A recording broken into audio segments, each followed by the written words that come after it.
What do you think of when you think of your childhood the most? What do I think? Yeah, I think of my sports days, because I'm a sportsman. I have been a sportsman. So I remember that I used to get up like 4:35 in the morning, even in the winters.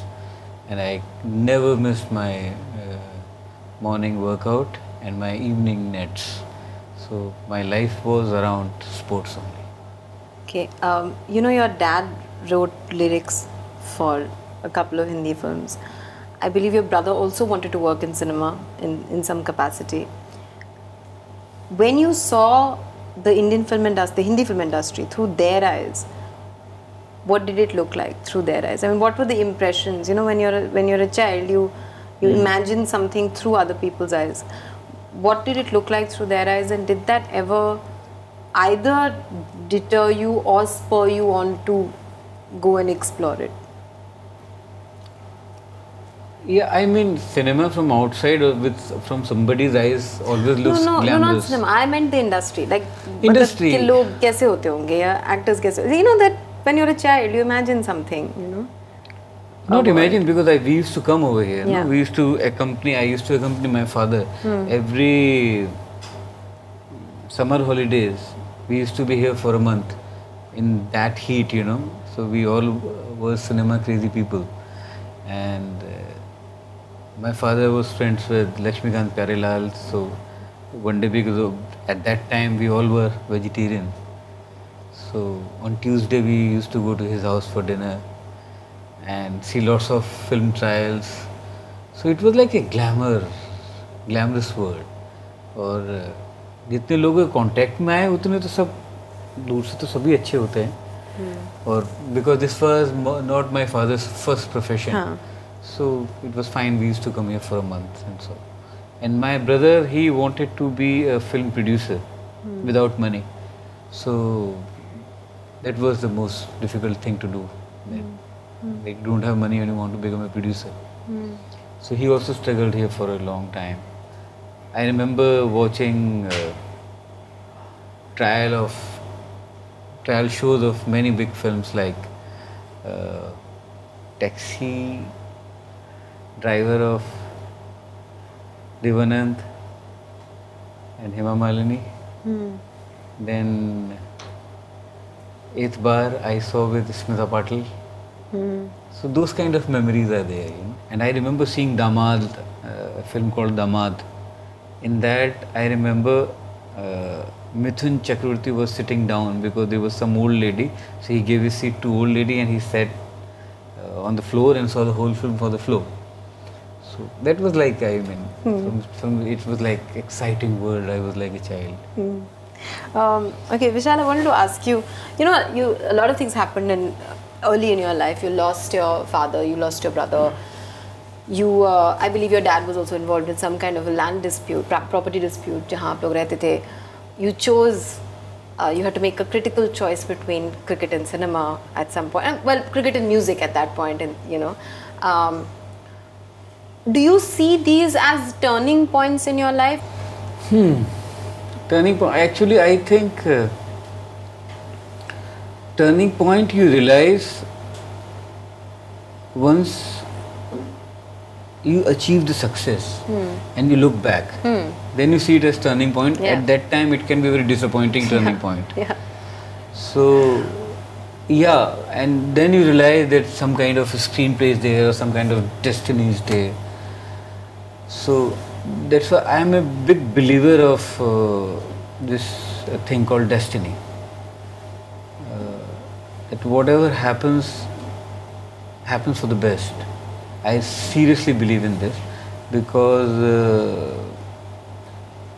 when I came to Delhi University to study in Hindu College, it was not planned. I was to play for my state and I was selected. I was actually the vice captain of the team, and somehow some objection came because of some eligibility issue because I was repeating my 12th. Some rule was there, stupid rule, that those who are repeating their 12th cannot be part of a state team. So I couldn't play, so I dropped the whole year And then I was so pissed off that I don't want to stay in this state. I want to play for some other state. And that's why I came to Delhi. And when I came to Delhi, the whole life changed for me. Suddenly I was exposed to the metro life. The people definitely behave differently in a small town and in a metro city. So my life changed, my friends changed, and because of that my taste changed. I discovered myself. So that was, I think, the main turning point, and everyone in my family was against that event, that I should go to Delhi and study. Everyone, my mother, my brother, everyone. It was only my father who was supporting me, and we were not financially, he was not in a very good position to send me, but somehow things happened and I landed up in Delhi. I was not a good student either, but I got admission, and then I think that was the first turning point in my life. Then I think that was the turning point, because that's where also I met Rekha. I met lots of friends, who were into music, who were into poetry.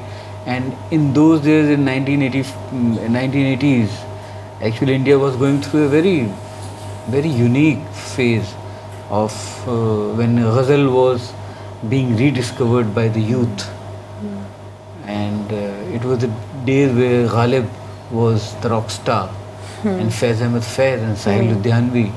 So it was a very unique, and I think it was one of the best period in last 65 years of Indian independence.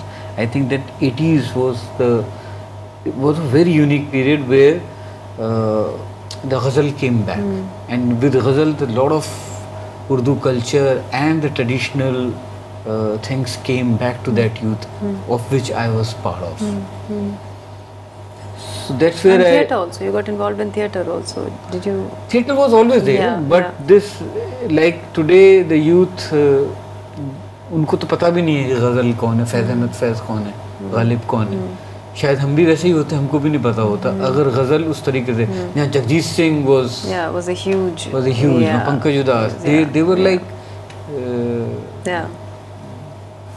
So I think वहाँ से, उस गज़ल से, उस poetry से, उस culture से मेरी grooming शुरू हुई. और वो अगर मैं दिल्ली ना आया होता तो वो शायद नहीं हुआ होता मेरे साथ. तो दिल्ली आना मेरे लिए एक बहुत बड़ा turning point. Okay. Now I was just smiling because of the conversation we were having before. You giving Delhi so much of credit after. And leaving Delhi was the bigger turning point. Actually, that's why I was waiting for you to say this. So I can tell you that leaving Delhi was the bigger turning point for me. Right, okay. Because if I had been Delhi, I would have been so stagnant, because there was no scope for a musician in Delhi. Even now, I don't think there is a scope for a musician in Delhi. Even the good recordings, they are done in Bombay. And there was some kind of unprofessionalism in Delhi music circle. I remember in one studio where I used to record, after 7 o'clock the recordist used to make his drink, and he's recording and drinking. Even if you are recording Geeta ke bhajan, so he's having his drink. I have no problem with that somebody can have a drink if somebody is Geeta ke bhajan gao chahe. I have no problem with that, but that approach of that unprofessionalism I am against. So leaving Delhi was and it was very difficult for me to leave, because Bombay is very brutal, very brutal. And I remember when I first landed here, my brother had a small flat at Yari Road, Zoragadi complex, Zoragadi Nagar it is called. And we were in a one bed hall. If you say one bed and hall is smaller than their bedroom, but they say it one bed hall. It's a 2-room apartment where me and my mother and my brother with his girlfriend, he's living inside. And then they don't give you work. Bombay, you have to close your eyes and jump from the 120th floor. Then only this city accepts you. Otherwise, we have no place over here. Okay, I believe you composed your first, the first thing that you composed, which was, I mean, professionally, as in it was put out, was when you were 19. Was that true?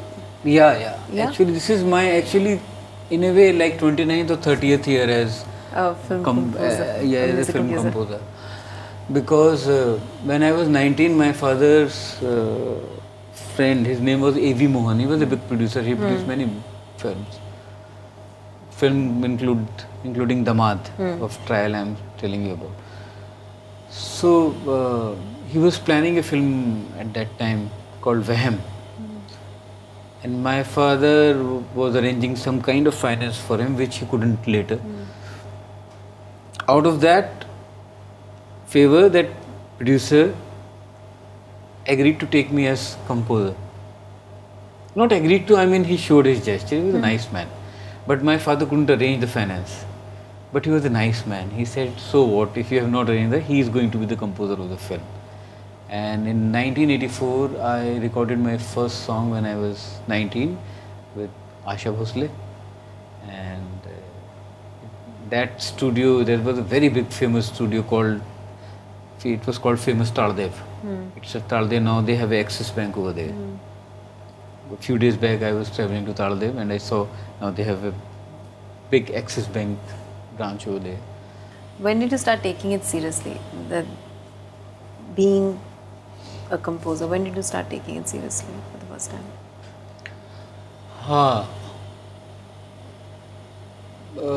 My father was writing songs for a film called Yaar Qasam. Funny names of the films when I look back. So he had written one song which I composed. You know, घर में जैसे रहते हैं हुआ तो सभी tune बना लेते, तो मैंने भी ट्यून बनाई. So then I came to Bombay with my father because that film का मुहूर्त वगैरह होना था. Usha Khanna was the composer of that film. So we were sitting at director's place. Director, his name was Chand Saab. He was my father's friend. So they were having drinks at evening. So my father said he has also made a tune, you know, the song I wrote. So they were like a kid, you know, they were having drinks and so they say, okay, गाना सुनाओ, tune सुनाओ. So I sang my tune and they all loved it, and immediately he made a call to Usha Khanna ki listen to this tune. And I sang that tune to Usha Khanna and she said, it's so good, so meet me tomorrow. And she said that I'm going to take this tune and now I'll develop on this. Do you mind? So, I mean, I think I was so encouraged with that, and so was my father. That first time I got the confidence that, yeah, if a person, an artist of Usha Khanna's caliber, stature, is liking my tune and taking my tune, then maybe I'm good. That the first time I took myself seriously. आप क्या उम्र थी आपकी उस वक्त? Around 18. Did you have any formal training in music? Did you train in music at all? No. No. Who or what did you learn the most from when it comes to composing? Who taught you the most about composing? Actually, mostly self-taught. But as I told you, when I was in Delhi University, there were a lot of musicians friends I had. There was one flute player who was a very good friend of mine called Thakur, now is no more. Being with him, I learnt about Mehndi Hasan. I was not exposed to Mehndi Hasan. Then there is a friend of mine whose name is Devasyan Gupta. He sang few songs for me in Anurag's film Panch, and later in No Smoking he sang one song. He was the star of the university, and he used to do professional shows even at that time. He was a ghazal singer, classically trained, and he knew Western classical as well, and very good in both Western and Indian classical. And I didn't know anything about Western classical. Indian classical I had an idea uh, because my sister used to learn sitar, and there was something that you know, भात खंडे की किताब से मैं खुद ही सारे gamma पाधा निसा से राग वाग कर लेता था, and पागलों की तरह मैं लगा रहता था, तो वो तो मुझे आइडिया था, but I knew nothing about the Western. So he taught me writing a chord chart and exploring a chord or understanding a chord, Western chord, in one night. Because he had devised a method where he mixed both Indian and Western thing, and it was so easy for me. In one night I understood it, and in that one night I knew Western method of chord application. So then I kept on learning. जो भी मिला मैं उससे सीखता रहा. And it's still going on. Yeah, you know, ये तो learning की बात हुई. I wanted to talk about influences. You know, you spoke about coming to Delhi and the whole phase of ghazals. I'm sure that must have been an influence in the way you know, compose your music. How have your influences changed? Like what are the new influences that you've allowed in to the music that you compose over the years up to now? It's not the question of allowing, you know, if something is good, it comes and overpass you, you know, you are overwhelmed by those things. I was a great fan of Jagjit Singh. I'm a great fan of Mehndi Hasan, and their style of Mehndi Hasan style of singing and Mehndi Hasan style of composing is so good, so unique, so beautiful. The way he expresses a word, a line, a whole ghazal, I mean, it's out of this world. Jagjit Singh's expression of words, his simplicity. Then R.D. Burman's chord applications, his whole approach towards tune. So I'm a mix of all these things. Mehndi Hasan, Jagjit Singh, R.D. Burman. Then I loved Madan Mohan. उनकी जो emotionality थी गाने की, जो जिस तरीके से सुर लगाने के जो तरीके थे, जो उनके नोट्स का कॉम्बिनेशन होता था, जो रागों का जो कॉम्बिनेशन होता था. Then Salil Chaudhary, S.D. Burman, and yeah, I think I'm a mix of all this. Then I devised my own thing. Somehow I explored myself and I made my kind of music. So, but I remained open. I still remain open about. I was a big fan, and I am a big fan of Gulzar Sahab. And I grew up on his poetry. In fact, my father used to tease me. He used to take Gulzar Sahab's some nazm or some song and then criticize it purposely in front of me. What is this? Aankhon ki kya khushboo hoti hai? And I used to fight with him, fierce fight with him. And then later I realized that he teases me, and that's why he does it. But after his death, and the ghazal was just emerging. Then I read one poet, and his name was Dr. Bashir Badri. He's a great poet, the greatest poet of this century. And I realized that he lives in Meerut, where my family was at that point. So I read his poetry and I remained with him. Even now I am in touch with him.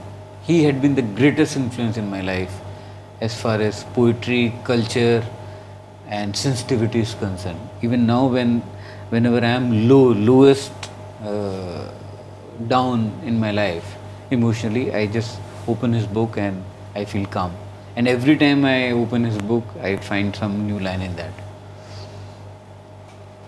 That's where I developed this my taste for poetry, and I discovered Gulzar Sahab and his film songs. Suddenly I started hearing it and listening it in from a different point of view. And मेरा एक दोस्त था, उसका नाम है अंकुर गुप्ता जी, तो वो उसको पता नहीं कहाँ से इतना अच्छा टेस्ट था सॉन्ग्स का, तो वो मुझे रेयर सॉन्ग्स सुनाया करता था गुलजार साहब के, जैसे औरों के घर में रहता हूँ कब अपना कोई घर होगा। उसमें एक एक्सप्रेशन था कि किराए के घर में मुझे ऐसा लगता है जैसे मैं अपने आंगन में मोजे पहन के बैठा हूँ, कि I can't feel the flow because I am wearing socks.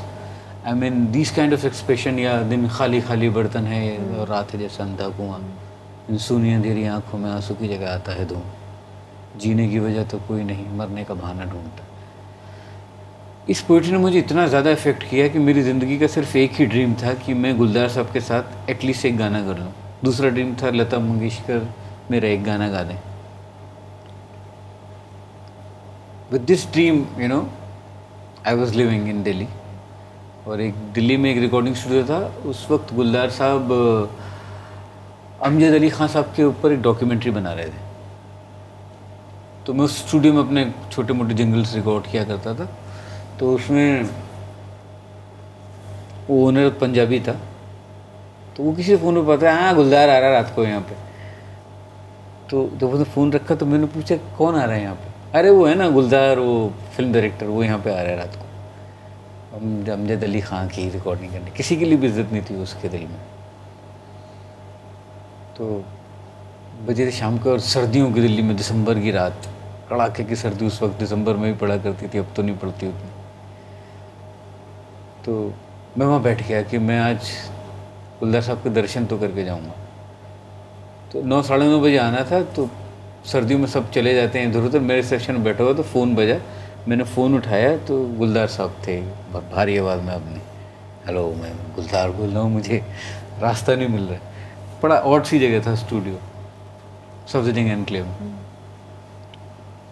तो बंगाली स्वीट्स की दुकान है वहाँ सफदरजंग एनक्लेव में। तो उन्होंने बोला मैं बंगाली स्वीट्स से फ़ोन कर रहा हूँ, क्योंकि उस वक्त तो मोबाइल भी नहीं हुआ करते। तो मैंने बोला आप वहीं खड़े रहिए, मैं आपको लेने के लिए आता हूँ।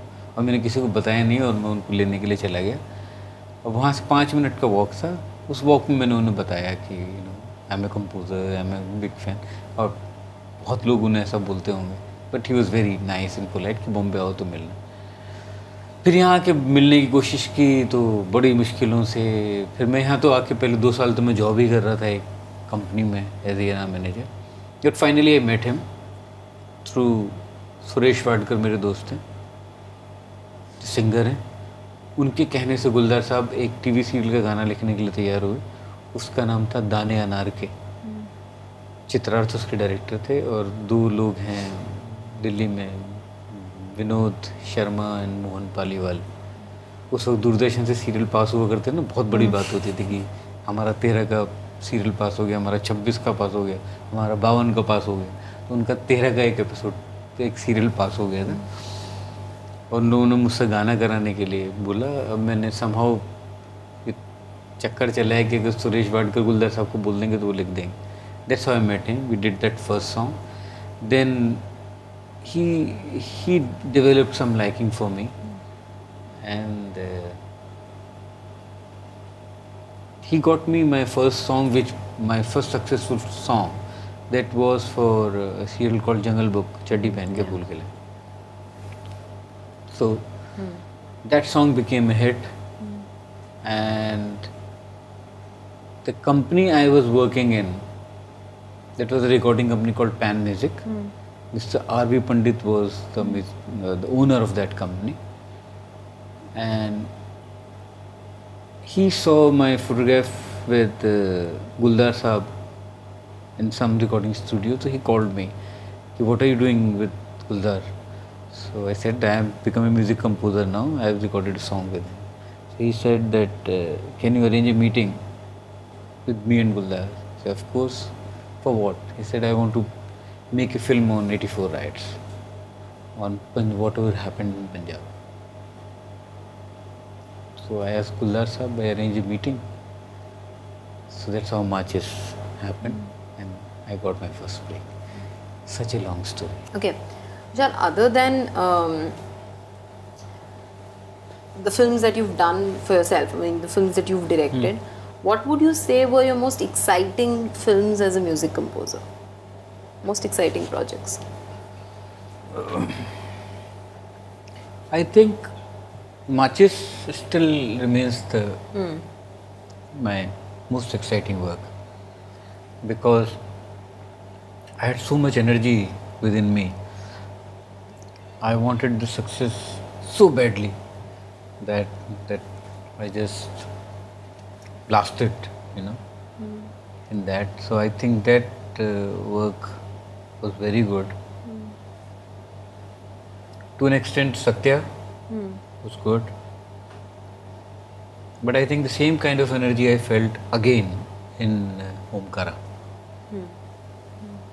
I also found your work in Paanch very exciting. I just thought it was, for the lack of a better word, different from but it was just very, very, I remember hearing the cassette and then having to check who had done the music, because my natural conclusion wouldn't have been that was you. It was, other than Akhiyan Chipki, but did you feel like that was a departure for you in any way, or a little freer as a project in some way? More than freer, I was very excited about it, because it was not my kind of work. And it was Anurag's first film, and he showed me doors. And he said, I want this kind of music. And I was so excited to make a rock song, and it was so ahead of its times, that Main Khuda, that song, and I feel so pained for that. Actually, good you reminded me that music, that film never came out.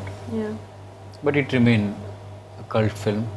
So but it's available only to those people who are around. But I think that. Okay, I also want to ask you, before you made Makri, you were doing a lot of films as a composer. Did you feel somewhere that you were getting stagnated as a music composer, or did you feel that you just weren't getting the opportunities to grow as a music? Which one of the two did you feel, if any of them? I think the second one, because I was not getting the kind of films I think I deserved. And I was feeling stagnant also. And one thing, apart from these two factors, which I felt, was I'll be very less important in the industry if I don't do something really out of the box. So that was the reason, because I knew that I'll be out of work in some time. And I'll have to go back to television or advertising, and I won't be in the mainstream of this industry, of this media. And I always wanted that. I always wanted to be in the limelight. I always wanted to be in the front. I always wanted to lead. Wanted to, not now. Not now? Yeah, not now. Yeah, so that lust was at its peak, right? So and that fire was, and somewhere, I'm a sportsman, I knew that if I don't do something extraordinary, I'll be out. I'll be out of the team. I'll be resting in the pavilion for the rest of my life. That's how it started. Tell me about the struggles of making Makri, particularly with the Children's Film Society of India. And do you feel now, when you look back, that it was a blessing in disguise that things didn't work out very well with CFSI? That's what I said in the beginning of the interview. When you look back, you see that turning point as, was the turning point. When you're going through that, you think that you're in a mess. And this is the worst situation you can be in your life. Yeah, because they rejected the film I showed. And I think they didn't even see it properly, because the way they used to see the film is like on a 24-inch TV and with windows open behind. And if you have trying to work in shadows and darkness, less light, so they won't get it. It was a rough cut, so they didn't get the film. The poor chap, they said, this is not a film, this is not what we expected. So there's a friend of mine called Krishna, and he really turned out to be Krishna for me. That he gave me 24 lakhs 50,000 at that time. I paid that money, bought that film back. For a year I kept working and somehow had it released, and then it was appreciated. And yeah.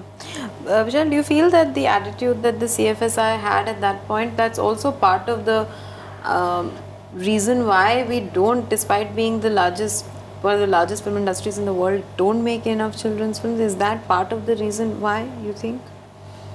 it's the attitude with which they approach cinema. I think it must be happening with every government organizations. Because the kind of material they produce, it's so boring, so bad. And the government doesn't have that kind of drive in it. Government and politicians, they don't have time to do something good for public interest. वो बेचारे अपनी कुर्सी में, अपनी problems में इतने फंसे हुए हैं, अपने स्कैम्स में इतने फंसे हुए हैं कि they really don't have time to do anything for the public. Parliament sits for 1/4 of the time it is supposed to sit. तो क्या काम हुआ इस देश में? तो it's useless. In our lifetime, we are never going to see a good governance in this country. Yeah. So to talk about poor children in society, it's a small thing. Yeah. Okay, I want to talk to you a little bit about screenwriting. Again, like, you know, you've not been to film school as such. What were some of the ways in which you taught yourself screenwriting? Screenwriting is, you can never learn. I mean, you have to keep learning. I mean, it's the most dicey form of cinema. You can never learn it. Every time you think that you have learned it, and you fail next time.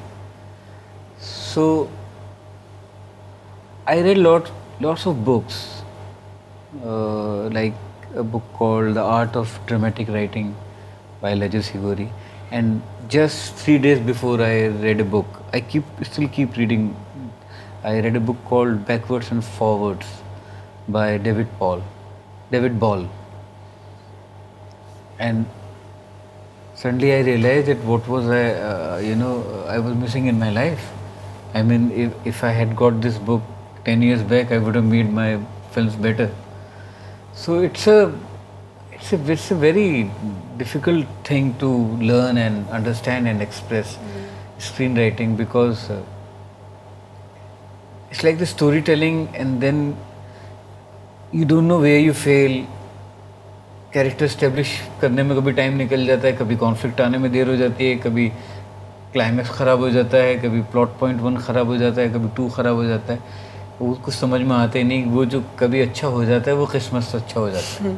इसलिए मैंने आज तक हमेशा collaborate ही किया है writing में, because I am so scared of writing alone. I think only my first film which I wrote, मकड़ी, क्योंकि उसमें इतना कम पैसा था कि कोई राइटर प्रोफेशनली आता नहीं, और जो दोस्त थे वो सब लोग बिजी थे. सो मेरे पास कोई चारा नहीं था. मैंने भी सोचा बच्चों की फिल्में तो कोई देखेगा ही नहीं इसे, तो मैं खुद ही लिख लेता हूँ.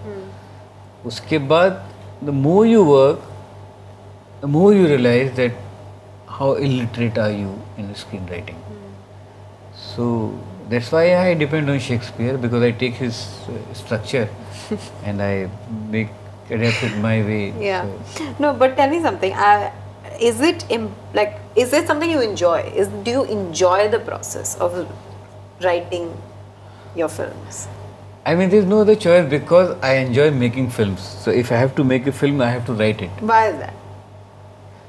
Because you've been a co-writer in all your films. So, yeah. But why do you have to be involved in the writing Otherwise, process? I can't direct. If the film is not internalized, the only way to internalize a film, the only process I know is to write it. Otherwise, I won't know.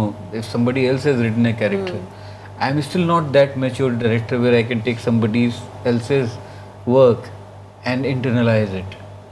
For me, the process is that I have to internalize it, and that process starts with when I sit and write it with my own hand and with my or bounce it with my co-writer. but that's the only way I know. I feel confident. You've always, I mean, after Makdi, like you said, you've always worked with co-writers. How does that process work for you? Like, does it change with every writer? With every writer, you have a different style, but one writer, a friend of mine, his name is Matthew Robbins. He is from LA, and I met him in one writing workshop in Kampala, where Meera Nair had arranged a workshop. We all were mentors. He was head of all of us. He has written a film for Spielberg also, called Sugar and Express, very early films of Spielberg. He has written films for guy who has made Pan's Labyrinth, Guillermo del Toro. So we made friends in Kampala. Then he came to India and I wrote a film with him. With him, actually, I learned a lot the methodical way of approaching a screenplay. Still, you fail in that also, but at least you know how to approach this beast. That you have to start by catching from the horns or by its tail. So earlier, तो you just go and just उसका सिर बढ़ा के आप लड़ गए, या तो आप गिर गए लुहान के, या वो स्क्रिप्ट गिर गई. तो पहले तो ये नहीं पता था, अब ये पता है कि एटलीस्ट लाइट बुझा के और उसको टॉर्च उसकी आँख में डाल के उसको पूंछ से पकड़ के दीवार पर मारना है, तो हो सकता है कि आप जीत सकें. तो उस तरह के कुछ गुर और या how to approach. Then I realize that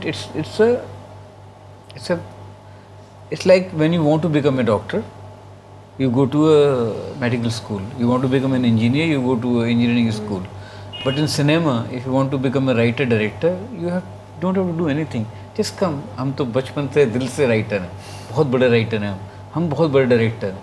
तो ये जो सिनेमा को लेके जो लोगों का अप्रोच है, जो भी मेरा भी रहा, मैंने भी तो आके ऐसी सीधा में घुस गया कि मैं डायरेक्टर बन जाऊंगा, मैं राइटर बन जाऊंगा. Fortunately for me things, because I was intelligent enough to understand that I am a fool. Some fools don't understand that they are fools. They are actual fools. So I am very intelligent that I understood that I am a fool. So I always had intelligent people around me, working with me, guiding me. So that's how and still I'm learning. I have a bunch of questions on adaptation, but I'll start with this. There are so many forms of मतलब Shakespeare को हर तरीके से हर जगह हर कोने में adapt किया गया है. Two questions here. One, of course, कि was there a sense of, did that make you a little wary or did that liberate you कि यार जब सबका एक अलग शेक्सपियर हो सकता है तो मेरा क्यों नहीं हो सकता. एक ये सवाल. दूसरा ये कि what did you feel you had to add to that, because it can also become कि ये सब तो कहा जा चुका है. So what was it that made you want to adapt Shakespeare?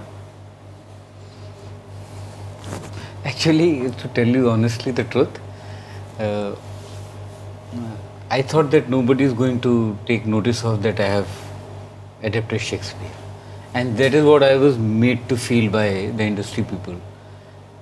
When I wrote Maqbool, so one of my financier friend, he told me, okay, if you want to make this film, please take out Shakespeare's name, because nobody will come to watch because literature is boring. So and I was somewhere, and even I didn't care for Shakespeare, to be honest. I didn't know who Shakespeare is, what his writings are, because Shakespeare to me was a scary writer who haunted me in my school with Merchant of Venice. So, and to me also, like anybody else, that I thought that literature is boring, there is going to be no drama in this. And in school you don't even look at the drama, you look at the question answer, what is, this character is doing for what, So you miss the drama in school. When I saw Angur, and in the last shot, Shakespeare winks. Yeah. And I realized that okay, this story is by Shakespeare, this is a very dramatic story that was in my subconscious. I wanted to make a film on underworld, and I was looking for a story. I happened to read in a child's book, in a very abridged version form of Macbeth, and I thought it's a very good story for an underworld film. So let me adapt it to, and I think somewhere it was Angur, which I had in mind. So that's how it started. And I didn't realize that that what kind of liberty I am taking with such a great writer, till my film was screened in Toronto Film Festival. On that premiere night, when I was attending to Q&A with the audience and the world press, and they were big filmmakers, like I knew Deepa Mehta, and Deepa Mehta stood up and said that today I am proud of India that a filmmaker has made such a beautiful film from my country. I am so proud to be an Indian. That really struck me. And then the kind of questions press asked me, who fortunately they had loved the film. And I realized, what if they had not liked the film? तो मेरा क्या होता? And I realized कि I mean Shakespeare को लेके मैं ऐसा कर रहा था जैसे मेरे बाप की स्टोरी है. मैंने कुछ भी चेंज किया उसमें. I made Lady Macbeth to King's Mistress. But I think somewhere I was very me. I mean, I say I include Abbas Tayarwala. He was my co-writer. That we were very true to the soul of the film rather than the text, the soul of the play rather than the text of the play. And that encouraged me to do Omkara, Othello. Yeah. So Do you sometimes miss that, for the lack of a better word, a sort of carefree unknowingness? Do you sometimes miss that now? Because you can't have that now, you know, where you already know every film that you do will be scrutinized. And, you know. It is a problem because people come with their own screenplay in their head. They expect something. Then you are told that your audience need this, want this. They expect this out of you. They take you so seriously. When it was announced, at one point I was considering doing Chetan Bhagat's Two States. I mean, the kind of mails I got from on that Facebook page I had for 2 months, and on my friends' Facebook pages, that what has happened to him. He has come down from Shakespeare to Chetan Bhagat. I mean, this is stupidity. Chetan Bhagat he can write well, that novel is good, and I wanted to explore that the frothy side of mine, but it was such a strong reaction to my selection of that material. So I think obviously it's a curse, and and this is very natural also. When people love you, they love your work. Equal amount of people hate your work. So it comes in a package. Sure. What is your approach to adaptation? One, and if you could quickly explain how is the two Bond processes been different from the Shakespeare? Because you know, it's a Bond is a living writer. She's working right now. Then, you know, again, our milieu, and then so some one or two quick differences that you can tell between the two adaptations. Shakespeare, I mean, his work is timeless, and that's why it is so relevant even now. Every country, filmmaking country, makes 1 or 2 films in a year about Shakespeare. So his dramatic sense is definitely, you know, very unique and timeless. So it's very easy to adapt Shakespeare. With me, fortunately, especially in Maqbool, and of course with Omkara also, that I never felt the burden of the Shakespeare. I treated him as my co-writer, my invisible co-writer, that who has given me material, and I say, okay, thank you very much, but I want to change Lady Macbeth to the mistress of the king, because he is invisible. Even if he is getting disappointed with it, he can't tell me.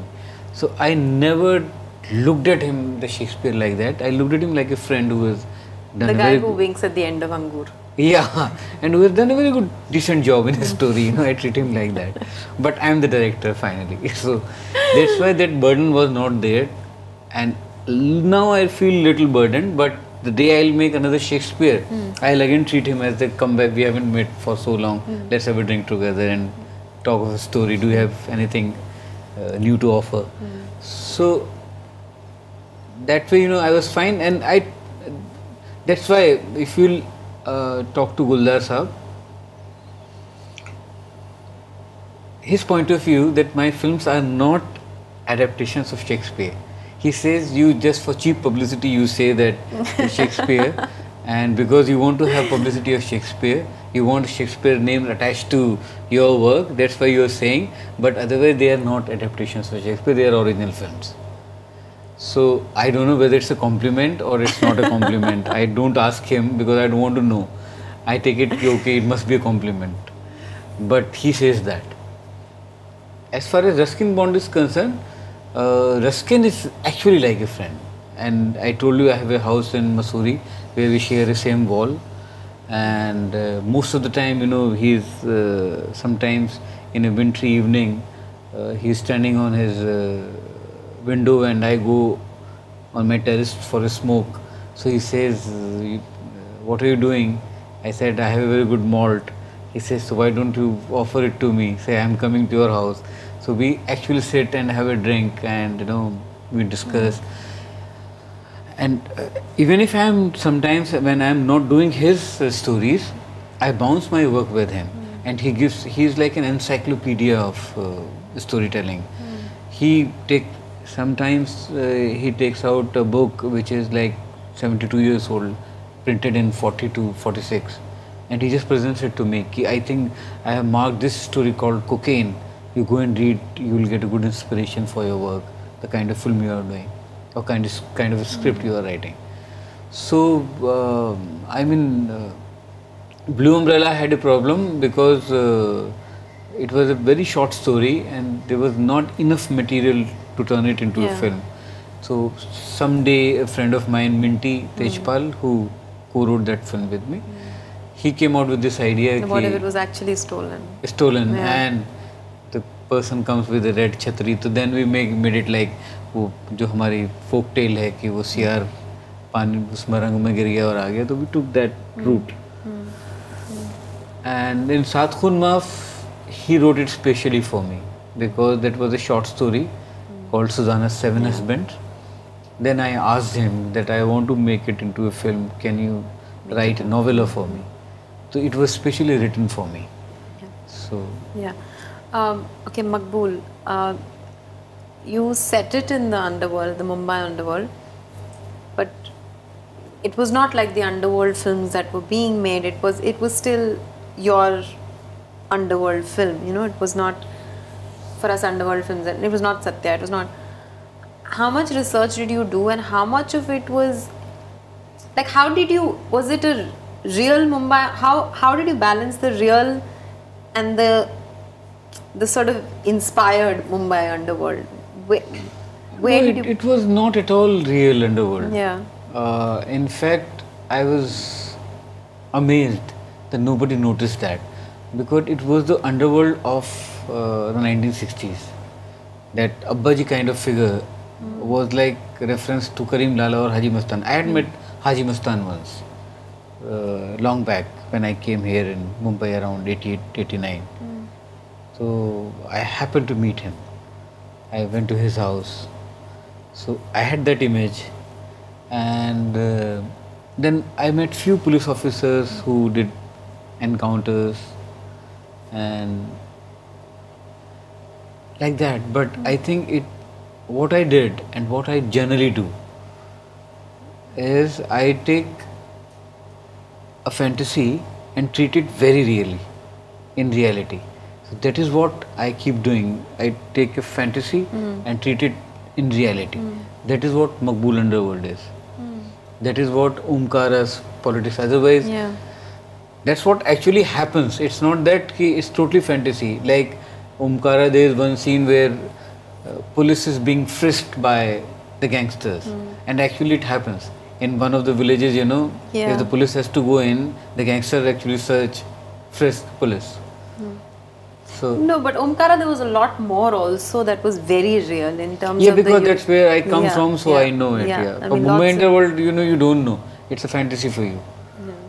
Actually, Mumbai Underworld is a fantasy space in any case. You know, the gangsters mimic their own screen versions and their screen. Yeah, yeah, it's, yeah. it's You you don't don't know even know what who is whose mirror. who came first. It's Yeah. a chicken and egg thing. Yeah. Okay. Now tell me a little bit about the choices of making Lady Macbeth the I mean not Lady Macbeth but the mistress of the king, and the other one of making the witches more active than passive. Just sort of more having them a little more power. Yeah, Lady Macbeth, the reason was because I thought in a married relationship of man and woman, which Macbeth had, I thought it will be so boring because it's only being done for money, it's only being done for power or for the lust for power. Because Macbeth and Lady Macbeth, they must have been married for a long time, and Lady Macbeth wants that power, the throne. So I thought it will be so dry. So what if the Lady Macbeth becomes a throne herself for Macbeth, and he has to kill his father to get that throne, and there will be a lust, a real lust, a romance hidden with lust. So I thought that will be so good to explore. That was the reason to have romance.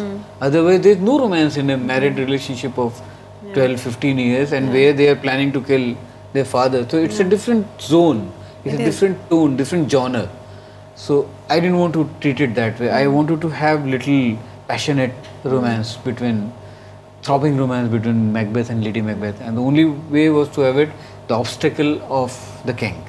The king is the obstacle. And which is, I thought that because I was looking the contemporary parallels of all the things in Macbeth, the first thing was witches. So I thought the cops in the contemporary world will make the best witches. And yeah. And Yeah, but what about making them more active? They're not just predicting; they're also in a way making it. they're making it happen. Yeah. Again, that I told that I treated as my story. That after a point I forgot about Mr. Shakespeare. That I thought that this is the basic material is his. I'll like Guldar Sahab says कि मैं उसकी ज़मीन पे अपनी building खड़ी करके बोल रहा हूँ कि ये शेक्सपियर की बिल्डिंग है. तो शेक्सपियर की तो सिर्फ ज़मीन है, बिल्डिंग मेरी है. तो this is what he says. But I don't like that. I want this building to be called Shakespeare apartment. Yeah. So I can sell it well. So Okay. Yeah. Okay, Omkara, how quickly did that choice of the Adha Brahman come to you? How quickly did that? because again I was finding a parallel to the Moor. Because but there are lots of other parallels. I mean, यहाँ पे और भी parallels हो सकते थे जो आप explore कर सकते थे of that psychology of that. क्योंकि उसमें एक नहीं होता. You tell me कि what are the parallel of a Moor? मतलब what will be a parallel of a Moor? I don't. I mean, there I think with the Moor, which I very smartly avoided, is that he's a skin Yeah. color. It's to do with the skin color, and the person who is complex with his color, with his looks, and he's more complex with the beauty of his wife. So that's where I realized that okay, he is jealous of his wife. He's jealous, not jealous of his wife. Yeah. He's a jealous man because he's complex with his wife's beauty, because he doesn't see himself as beautiful as he should. Because I think the beauty has got nothing to do with your looks. I think it is your inner looks which make you beautiful or not beautiful. So for that, I think that Adha Brahman, where उसकी माँ father Brahman था और he's, yeah. But I also wanted to know how much, you know, you grew up in UP. You are a Brahman yourself. How much did your own, what you'd actually witnessed, how much did your own experiences and things that interested you about the politics of UP go into this, in this film?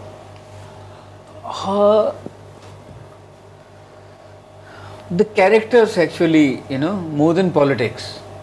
Politics तो सभी जगह एक सी है, but वहाँ पे politics has a muscle wing. So every political party has or had a muscle wing. One big gangster is affiliated with one party. That is what the politics was. So और उसको बाहुबली बोलते थे कि एक का बाहुबली ये है, उसका बाहुबली कौन है, मतलब they had their muscle wing. But what I used with my experience of living in Western UP were the characters, like Langla Tyagi ka character. That character was a senior to me in my school because I studied in a government college, and there we had students from all classes of the society. So I am very fortunate. At that time I was very angry with my dad. I should have gone to some English medium and, you know, where high class people from the high class society were there. But now I thank God I was there, because I could see so many people which I would have never experienced in my life.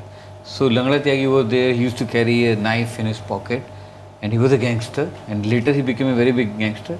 And when I went to research, I came to know that he is a professor in a college now. So this was his growth. Then Ajay's character, you know, there was again a gangster called Rampal, which when we were kids, we used to go through Tyagi Hostel, which was there in the film also. So all those characters, you know, I had seen in my childhood. You know, I want to talk a little bit about Shakespeare's universe. It has a very distinct moral universe also, you know, very in tune with the Victorian times, right? How different is the moral universe of your films from Shakespeare's? And what other things influence the moral universe of your film? You know, because morality and how you interpret that changes over time. The drama doesn't, but the morality does. I don't think morality changes. Yeah? I don't think morality changes, because and morality has a very strange point. I have a very strange point of view for this morality. When we are watching cinema, we all become very moral.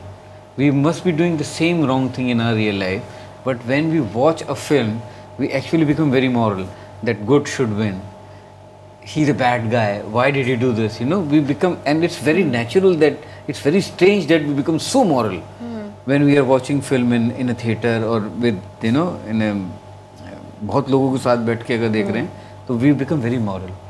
So I think morality never changes, and the morality you are talking about, it has got to do with the filmmaker. उसकी जो morality होगी वही screen पे दिखाई देगी. What he thinks about women, what point of view he has for relationships, what way he treats the kids, whatever he is in his real life is shown on the screen. Whatever he is or whatever he's interested in exploring. I mean, he explores only those things which he is interested in. Yeah. You keep going back in this, like it's like a domino thing.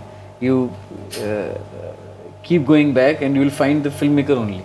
He'll only, because nobody will give his life for something that he doesn't. Something that he doesn't interest him. Yeah. There were lots of ways in which Susanna's Seven Husbands could have been interpreted. What was your first attraction to the? What was it that मुझे ये explore करना है? क्या था उसमें story में? उसमें I think the character of Susanna and the characters of the husbands. And the idea of love, the very strange idea of love. Yeah, I think what attracted me the black humor part of that she she kills her husband. So I like that streak of that character, which actually attracted me. It was so unusual too, and it was based on a real character. Erskine told me about that. So I found it very, very fascinating that a lady who can get married 7 times and kill her husband. Why did you think that that film didn't do as well as it should have, maybe? I think what I was hoping that I was actually following Hitchcock's line that thrill is better than the suspense. That we know that she is going to kill a person, but how she is going to kill a person, that process is going to be interesting. And I think that didn't work with people, that they knew that he is going to be killed, so they were not interested in the process. They wanted him to be killed as soon as possible. So I think that episodic feel which came, that didn't work with people. For me, still, I think I love that film. I think it was a very literary work of mine, where I put in the history of India through husbands. Yes. And we see Pokhran, we see 1984, and I think a doctor who makes killer mushrooms. So I think it was a very literary work of mine. The only thing which I am ashamed of in that is the makeup of Priyanka's older look, which I hated. And I was cheated by a foreign company who promised, we did tests in LA 6 months back, but the people who did that test didn't come. It's a different team which came, and then it was so much at stake, we were on flow. Then I was promised by the special effects guy that we'll do it in the post. There's the easy way to get out, situation, that we'll do it in post, don't worry. But finally it couldn't be achieved. But I think that was not the reason that film didn't do well, because it was something, it must be something else. Was it also, did you feel that because you didn't explain Priyanka's character, that people didn't understand this character somewhere, they wanted a more directly moral tale for a woman who was, they didn't, they didn't quite get what was driving her, and it wasn't a very black and white moral tale. I mean, yeah, she does turn to God in the end and all that, but... Yeah, I think because two things for that. One is there were explanations about her character, but people don't pay that kind of attention because it was very subtle. It was, and it's when she's saying that why not just divorce them, why kill them, and she explains that. She explains but it's it's an almost poetical explanation. No? It's not a and it was spoon-feeding explanation. Yeah, and there was an explanation for that, where one of the servants, Three Stooges, one of that जब वो बचपन में school जाती थी तो एक कुत्ता बहुत भौंकता था जिस गली से जाती थी, तो उसने अपना रास्ता नहीं बदला, उसने अपने फादर की गन लेके कुत्ते को उड़ा दिया. तो साहिब रास्ता नहीं बदला करते हैं, साहिब कुत्ते का भेजा उड़ा देते हैं. So she was like that so that was that she had in that. She won't change her way. She'll rather get rid of the person. And she was looking for love. Every time she was deceived in love.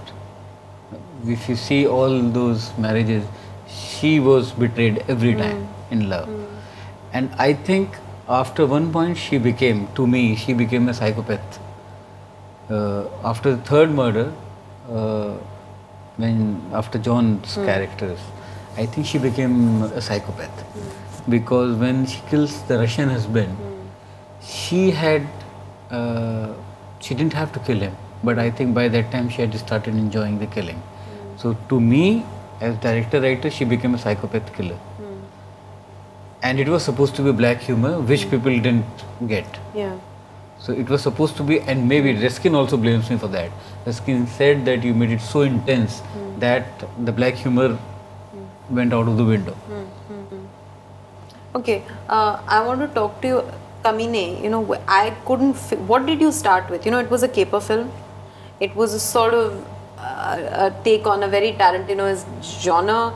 It was a sort of whatever, you know, a sort of hand off to Bollywood cliches. You know, what did you start with? Where? How did you root those characters? Where did you find those characters in the world that you wanted to root it in? Again, it was like a fantasy put into reality. But my starting point was to make a caper, to make a lock, stock and two smoking barrel kind of, or Snatch, or Pulp Fiction, those kind of influences. So the starting point was that. And then I wanted to have a little depth. Why did these two brothers are at war? And yeah, I think this was my intention, and that remained my most successful film so far. Yeah, yeah. Okay, Matru intrigued me even more. Where did you find, again, there was that fantasy, there was that biplane out of Tintin, the cow, the socialist politics, you know, what is the whole land grabs thing. Where did the characters of Matru and Mandola come from? It comes from Brecht's play called Mr. Puntula and his man Matti. And Brecht took those characters from Charlie Chaplin's film called City Lights, in which a drunkard man takes Charlie Chaplin home when he's drunk and treats him like his best friend.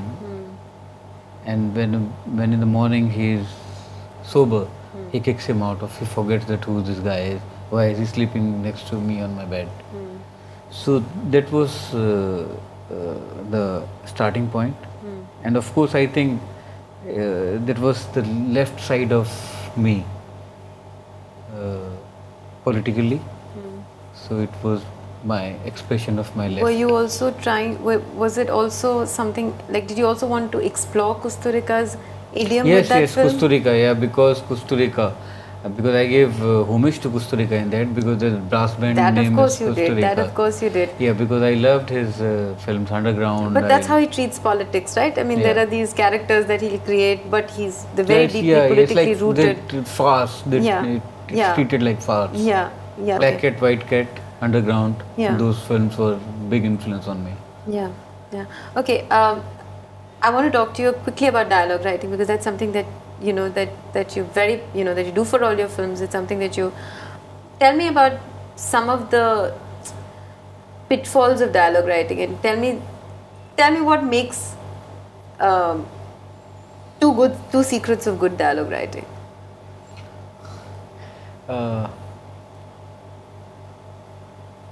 One secret is you can acquire, you can achieve, the other you can't.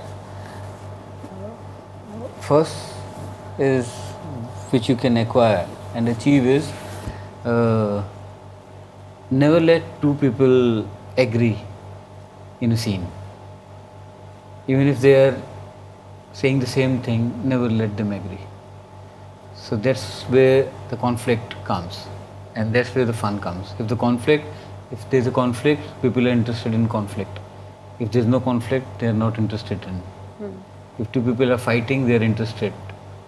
So this you can acquire. Okay, three things. Second thing is never, which I learned. I'm giving like a gyan, but this is what I do. I'm saying that second thing is never say things directly. Say it through some object. That if I want to tell you something, that I'll say through biscuit. that why did you have this biscuit? I'll start my conversation not, I'll say it indirectly. Don't say it directly. That always has an impact. And the third thing which you are either born with, either you have it or you don't have, which is sense of humor. If you don't have humor, then you can't be a writer. Yeah. And you have to be the more wicked you are, the better dialogue writing you can do. Casting, you know, you especially when you've casted the smaller roles, the character roles, it's something that you've really been known for. It's something that's, you know, widely discussed about your films. One, is there anybody you consult or take advice from when it comes to casting? Secondly, is there any director that you admire for their casting? Yeah. Now we have a good casting directors which were not there before. Yeah. In my case, that guy, Hani Trihan, he has been my assistant the day he landed in Bombay. He has been with me. And over the period of time, he became a big casting director. And as far as my casting is concerned, I'm never excited about the stars who are working in my film. I'm always excited about the side cast who are working. So I get a kick out of their performance, not by the stars' performance. So that's why they become very important for me. Like Deepak Dobriyal in Omkara, yeah, Chandan Rao Sanyal in, or like the Bengali brothers in Kamine. Yeah. So, or like the Bhope Bhau. So they gave me childlike excitement. So that, and the one director I admire for I think Tarantino. His casting sense is out of this world. If you see the Kill Bill man, that Bill's casting, I mean, such great casting. Yeah. Such a great casting. Yeah. Yeah. Yeah. Two things that, like you said about dialogue writing, that you've learned along the way about directing actors, be they stars or actors. Two things that you've learned on the job, or three things that you've learned on the job about directing actors. Some tricks you've picked up. Yeah, never ask them to repeat what they have done in the shot. If the shot is okay and for some reason you have to do it, never ask them to repeat the same thing. And I never spoon feed them about what they should be doing. In fact,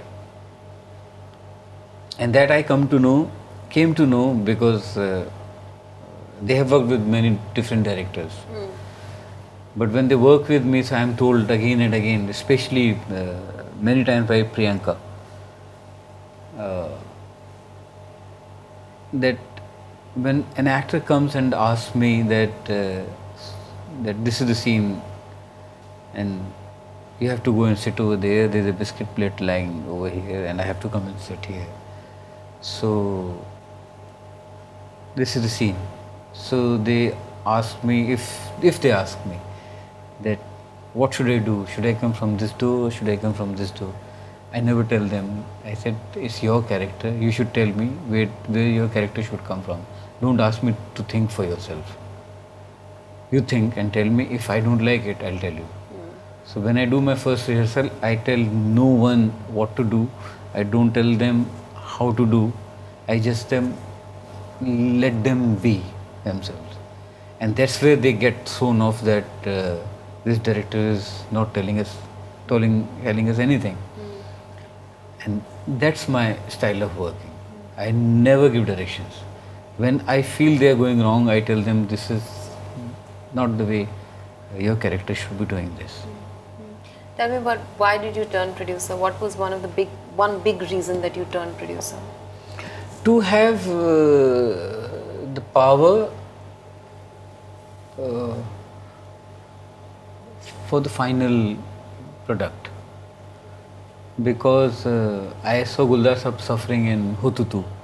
That producer, after the release of the film, he went to theatres and edited the film the way he wanted. And I saw him in pain, and when I became director, I realized that's the way you can kill a director. You can. Yeah. So to avoid that day in my life, I became producer. Okay. how much creatively, you know, the kind of films you produce that you are not directing yourself, how much do they have to be of a piece with your own creative sensibility, and how far would you say that, okay, Yeah, it's a very difficult thing to produce, and I'm stopping to produce anymore now. really? Yes. You're I'm taking a not- break or stopping? I mean, stopping for the time being. I don't know. Right now, I'm not in a mood to produce ever for anybody else now, because it's a pain. What is it that you get that gets to you about producing? Because you're wasting your energies. You know, I can make my own films. Why I'm doing it for others? This is the first feeling came to me. Because I don't do it for money. I never get money back. My films don't make money. So then why should I be doing? I should be creating my own work. Why should I be doing it for others? Okay, fair enough. How have you gotten better at understanding marketing and selling a film? No, I don't understand, because even if I understand marketing better than the marketing people think that they understand better. So it becomes a very difficult situation when it comes to marketing, because they have their preconceived notion of how a film, because they are set patterns that so many hoardings, the hero should be there, the masses should come to will look for this. So it's a very bad marketing. I mean, it should be left to a filmmaker, which doesn't happen because of this co-production things, and the corporate has its own marketing wing, a bunch of fools who know nothing about it. Okay, what kind of aesthetics are you drawn to when it comes to cinema? Excellence. Sorry? Excellence. Excellence. Okay, I'm going to not even ask you to explain that. I'll just quickly move on to the next question. Okay, you know, a lot of filmmakers have a thing of creating. Can I have a glass of water? Have a thing of creating a partnership with a with the cinematographer. You know, whether it was Goda, whether it was Ray, they did that. You have not. You have worked with different cinematographers. You've repeated one, but you've worked with different cinematographers at different point in time. Why is that? I mean, is that because you did not find the partnership, or making that partnership doesn't interest you? I want to remain in a living relationship in my creative world. I don't want to marry. So this is one thing. Okay. And because the problem with the cinematographers are that they think that actually they are directing the film, this director knows nothing. This is the basic problem with most of the cinematographers, because they are either the failed directors, or they didn't have the courage to become a filmmaker, or they don't get a chance to become a filmmaker. So that kind of arrogance, because they have a kind of power on set, because the scene has to be lit, and then they say that I'm not getting my meter correct, then I need so much time, I need this much time. They have the kind of power. So I'd seen that. I had a very bad experience in my first two films with my cinematographer, and that's where I saw that I'm not going to repeat my filmmaker. For one reason, because that cinematographer, he was a friend of mine, that he kept saying to everyone that he has directed those first two films. He knew nothing about it. He knew nothing about the lens. And true, in my first film I knew nothing about the lens, but by second I knew everything about everything. But and I felt very offended. I felt very offended with that. And to prove him wrong, and to prove it to myself that I can work with any Tom, Dick and Harry, and I can get my job done. That's why I started doing this. And now I enjoy with because you know, it's a very boyfriend girlfriend or a husband wife kind of relationship with the director and the cinematographer. By the end of the film, he knows all your weaknesses, and you know his. But the problem is he knows your weaknesses. So next time he knows how to maneuver you, how to manipulate you. And I just don't like that somebody manipulating me or maneuvering me. So when you get on the set with the new cinematographer, by the time he realizes your weaknesses or your problems, Yeah, the film is over. Yeah. He's gone. That's why I don't, and I won't. Okay. Do you allow yourself flourishes as a director? You know, like a painter, as one of those flourish strokes, which may not be needed, but it's a flourish stroke. Do you allow yourself flourish, just purely indulgent as an artist, as a director, strokes in your films? I mean, not indulgent like they will spoil the story, but I'm like your own. जैसे कीड़ा कहते हैं, कुछ भी कहते हैं, जैसे भी. Yeah, I think all the creative people, they do it. Not, yeah, I'm not, Yeah. not all. I don't think. Yeah, but if you realize that that's indulgence, then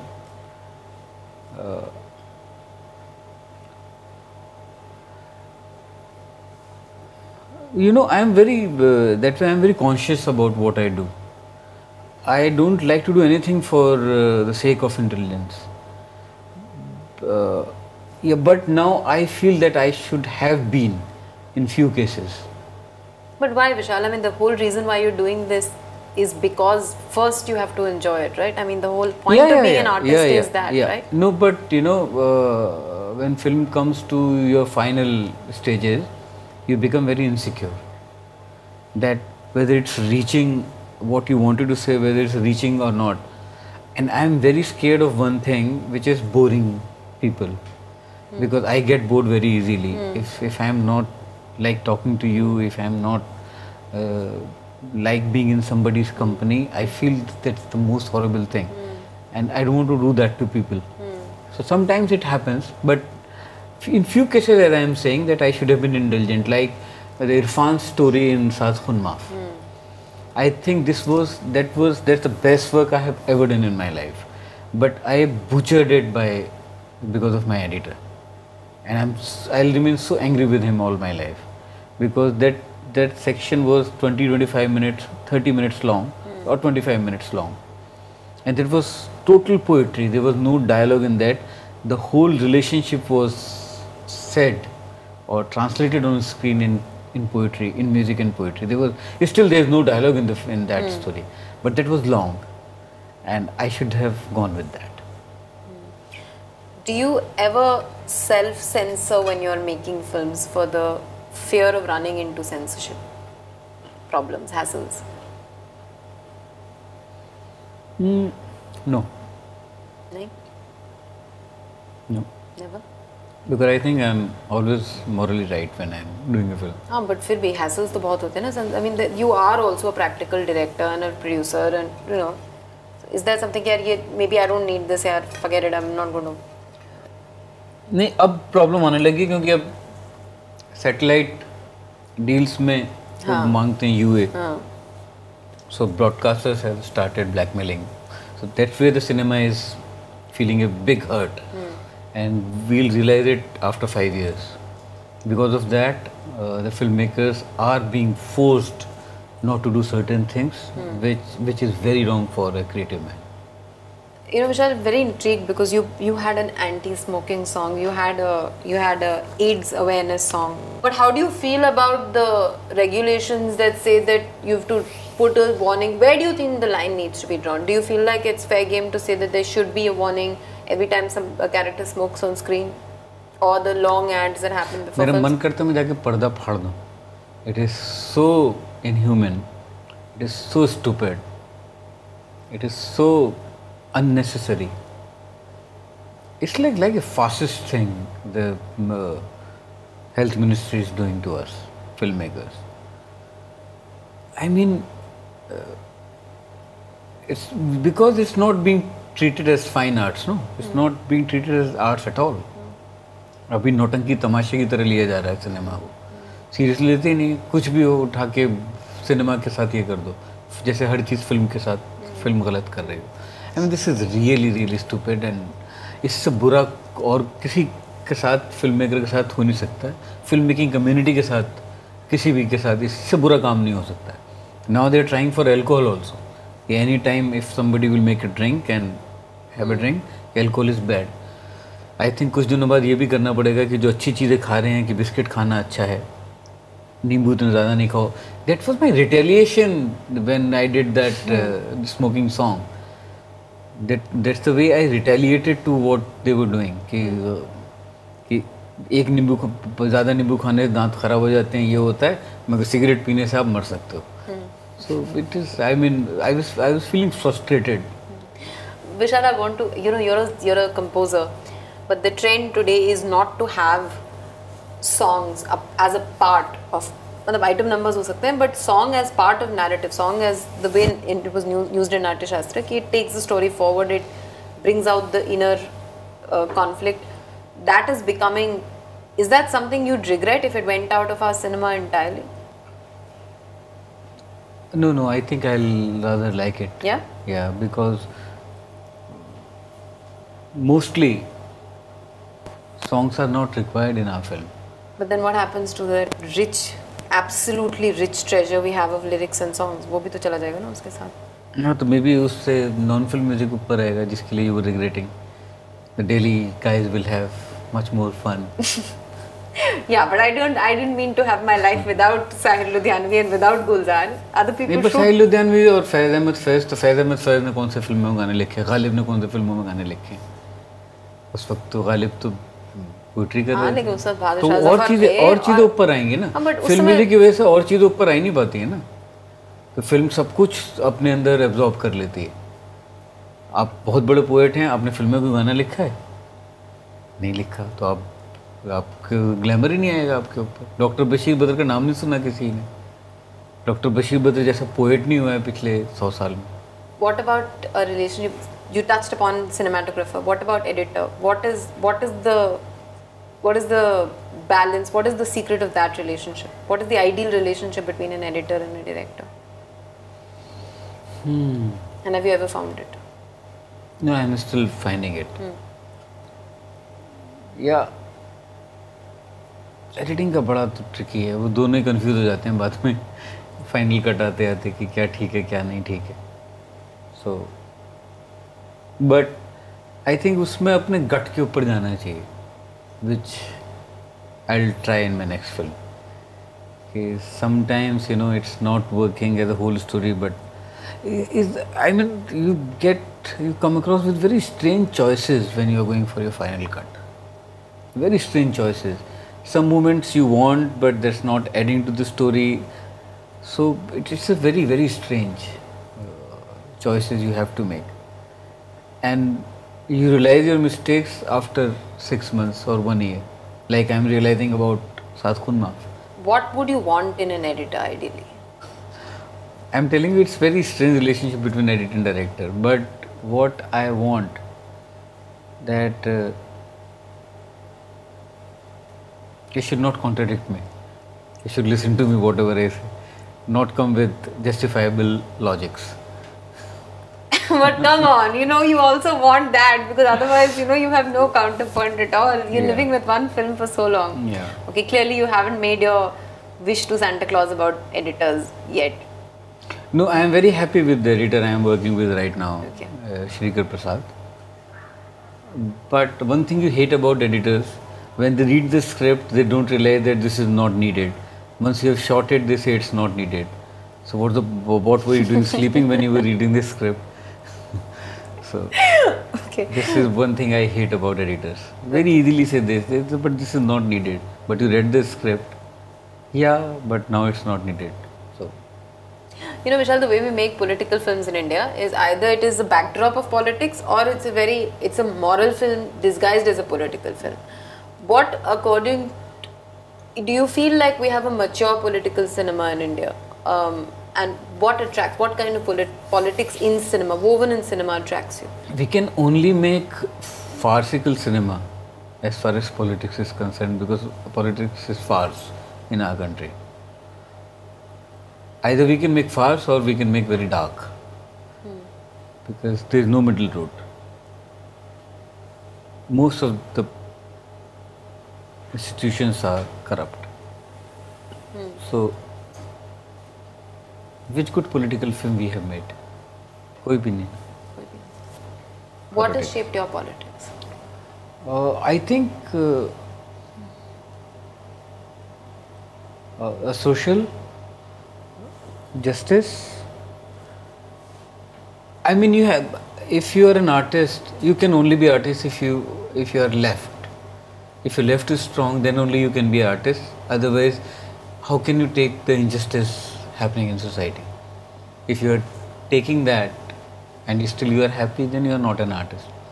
And only the left provides you that window, which makes you see ki okay, you know. That's why you keep reacting with your left. Why did you take a break from Shakespeare? Because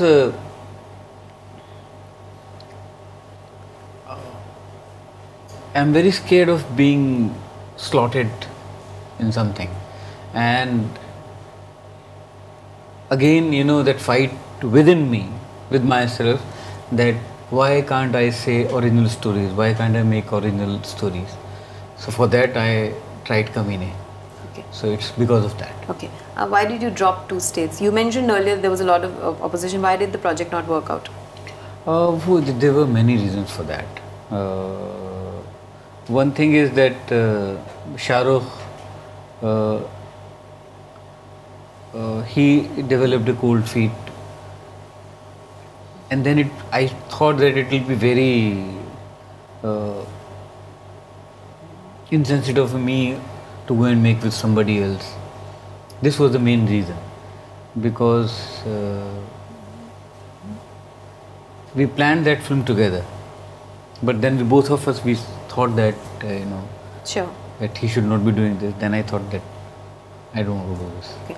What attracts you about romance? How would you like to explore romance? In what kind of romance in cinema attracts you, and how would you like to explore romance? Is there any way in which you'd like to explore romance in yours? I think Ijazat kind of film I want to make, because I think that's one of the most romantic film ever on Indian screen. Yeah. It's a very beautiful film, and that went unnoticed. That kind of romance where हवलदार ने उल्टा एक अठन्नी देकर लौटाया था, उसमें मेरी एक चवन्नी, वो भिजवा दो, मेरा कुछ सामान तुम्हारे पास पड़ा है, वो भिजवा दो. I think that's one of the best romantic song Indian films has seen. You know, you've spoken about, you've explored your sort of Kusturica's idiom, your Tarantino kind of idiom, Kieslowski, where you started off. You know, you've always said that was your one big push that you got towards cinema. Yeah. How would you like to explore that idiom? What is it about that idiom that you'd like to explore if in future? You know, those kind of quiet films he made, and quiet, they were quiet on surface, but they were screaming within. That kind of quality of cinema I'm really excited to make, and I want to explore, because Kieslowski's film had this quality. To explore extraordinary conflict in an ordinary life is the most difficult thing, and that's what Kieslowski did in all his films. You see his Decalogue, you see his Blue, White, Red. Extraordinary conflicts in ordinary life. Otherwise, it's very difficult to create gangsters. It's very difficult to create politicians or farce or those kind of films. Very easy to make, but to explore that conflict in normal people, that's the most important thing. What is your ambition today as a filmmaker? To create a very, very honest film, which I've always been.